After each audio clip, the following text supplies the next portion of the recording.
Nadakip na ng mga otoridad sa Camarines Norte ang puganteng most wanted person nila sa Pagbilao, Quezon, na nagtangkapong halayin ang kanyang minor de edad na kapatid.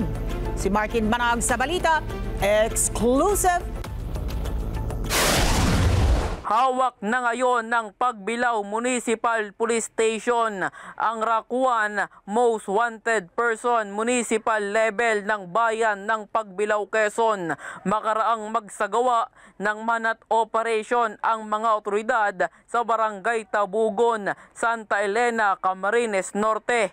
Nagsagawa po ang Pagbilao Municipal Police Station ng operation against wanted person, kasama po rito ang coordination po, kasama po rito ang Santa Elena Municipal Police Station, Camarines Norte, na kung saan po ito ay nagresulta sa pagkakahuli po ng ating top 1 most wanted municipal level po. Sa imbestigasyon ng Pagbilao MPS, pinagtangkaan umanong halayin ang minor de edad nitong kapatid noong July 26, 2020, subalit nagising ang nanay ng biktima kaya hindi natuloy ang binabalak ng sospek.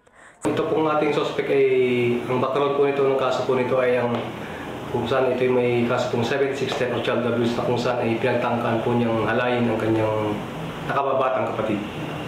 Sa kasalukuyan, nasa kustodiya na ng Pagbilao MPS ang sospek na si alias Abel habang naharap sa kasong paglabag sa RA 7610 o ang Special Protection of Children Against Abuse, Exploitation and Discrimination Act. Martin Banaag para sa Mata ng Agila. Matatag, matapang, matapat. Maraming salamat sa inyo pong pagsubaybay sa Mata ng Agila Primetime. Para malaman ang matatag, matapang at matapat na mga balita, i-follow lamang at mag-subscribe sa @Net25 TV.